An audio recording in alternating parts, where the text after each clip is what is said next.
Coucou, j'espère que vous allez bien. Alors aujourd'hui, je vais vous faire une petite vidéo pour connaître les énergies de ce week-end, donc du samedi 31 octobre 2020 et du dimanche 1er novembre 2020, le jour de la Toussaint. Donc malheureusement, on ne peut pas fêter Halloween cette année, c'est fort dommage car c'est l'une de mes fêtes préférées. Ma maison est remplie de déco et c'est vrai que d'habitude j'invite toute ma famille, on éteint toutes les lumières, on se déguise tous et on se fait peur, on a des lampes torches dans la maison, on se promène, on voit des faux cadavres, des poupées, enfin on s'éclate d'habitude et là cette année c'est vraiment morose et puis bon bah voilà, on fera mieux l'année prochaine mais bon. C'est vrai que c'est dommage. Donc du coup, je vous ai fait un petit tirage pour les énergies de ce week-end.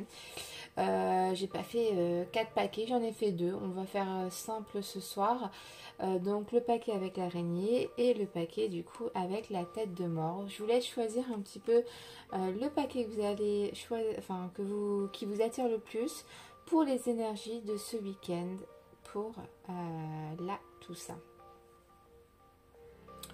Donc c'est parti, on va déjà faire le paquet numéro 1, le paquet avec l'araignée. Vous avez choisi la petite, elle est énorme, l'araignée. C'est parti, je vais la mettre là.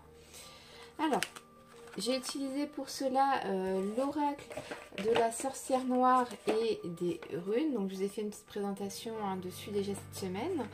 Et j'utilise aussi l'oracle Mildred Pence, je sais pas si on dit comme ça, voilà, un petit peu esprit Halloween, un petit peu des oracles qui font peur en fait.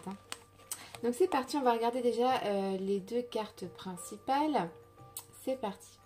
Donc ici on a la carte de l'enchanteresse. La séduction est un filtre d'amour. On parle de séduction de pouvoir et on a la carte ici de la porte. Donc la porte est ouverte, opportunité, réalisation.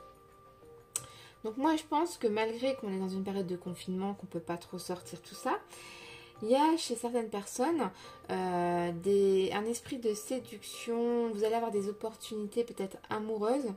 Vous allez peut-être vous séduire par SMS, par appel, par Facebook en visio. Enfin voilà quoi. Il y a un esprit de séduction. Vous allez vous charmer peut-être. Voilà, il y a des opportunités à vous qui s'ouvrent. Si vous ne vous voyez peut-être pas comme ça, mais voilà, il y a une porte qui s'est ouverte à vous et ce week-end vous allez peut-être en prendre connaissance. Donc ouvrez bien grand les yeux. Vous avez la clé pour ouvrir cette porte justement. C'est à vous d'ouvrir les yeux. On peut peut-être également parler de pouvoir, c'est-à-dire vous avez le pouvoir de créer ces opportunités avec cette clé justement que vous avez le pouvoir pour réaliser aussi de nouveaux projets. Voilà quoi, vous êtes maître de votre destin, c'est vous qui avez la clé pour ouvrir cette porte qui est déjà entrouverte, mais c'est à vous de continuer. Donc voilà, il faut bien ouvrir les yeux. Donc ce week-end, entre la séduction et avoir un pouvoir, avoir ce qui vous parlera pour les différentes personnes qui ont choisi le groupe numéro 1. Donc on a tiré donc ces deux cartes-là, donc la carte bougie et parapluie. Donc avec ces deux cartes là, on va vous dire quand même qu'il faut ouvrir les yeux dans le sens que il faut, je vais pas dire être illuminé, mais voilà quoi. Faut bien regarder autour de soi. Peut-être se méfier un petit peu avec le parapluie. Il faut un peu se protéger. Si éventuellement on parle d'une nouvelle, un début de relation et que vous êtes dans une période de séduction, voilà, on dit peut-être de vous méfier dans le sens de vous protéger votre petit cœur, ou voilà, il faut faire quand même un petit peu attention. Donc voilà, qu'est-ce que j'aurais pu dire pour ce week-end. Et c'est pareil, c'est un nouveau projet, quelque chose, bien vérifier que tout est bien, voilà quoi, il y a une histoire de protection, de faire attention aussi.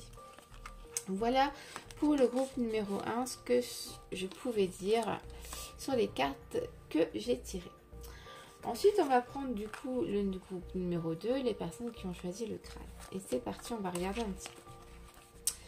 Donc pour ce week-end, qu'est-ce qu'on va vous dire ici? Donc avec la carte noire, on a fragile.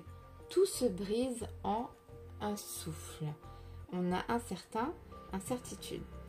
Ok, et on a ici la rune, alors c'est très dur à dire, hein, Engwaz, matérialisation, gestation. Alors ce week-end, vous allez peut-être être dans une période de fragilité, peut-être vous allez perdre de l'argent. Gestation, vous vouliez créer quelque chose, commencer un projet et en fait c'est plus trop sûr, ça tombe, enfin je veux dire vous mettez le projet à l'eau, ça va finalement plus se faire. Il y a de l'incertitude, il y a du flou, on se pose beaucoup de questions, il y a une fragilité dans des projets et peut-être aussi du côté financier, peut-être des petits problèmes à payer peut-être quelque chose. Voilà, on voit que voilà, c'est pas top top, il y a une fragilité. Voilà, vous êtes un petit peu perdu. Alors avec les deux cartes là, le pied, ça représente un peu aussi la stabilité, l'enracinement. Et là, ça répète un peu la fragilité. On a la tempête hein, qui va un petit peu foudroyer tout ça, casser, détruire. Donc là, on est vraiment dans une période où ce week-end, ça va être un week-end pas top. Vous êtes dans une fragilité, une incertitude. Vous posez peut-être beaucoup de questions par rapport au virus, au confinement. Peut-être que vous avez des nouveautés de projet, que finalement, ça ne va pas se faire. Ça s'effondre, hein, ça se casse. C'est violent, c'est venu d'un coup avec l'éclair et voilà, ça vous déstabilise, hein, vous êtes plus sur vos pieds entre guillemets. Voilà un peu ce que je pourrais dire pour le groupe numéro 2. Donc j'espère que ça vous parlera après ce week-end-là. N'hésitez pas à revenir vers moi, je vous fais des gros bisous et je vous souhaite à tous un très bon week-end. Bye bye.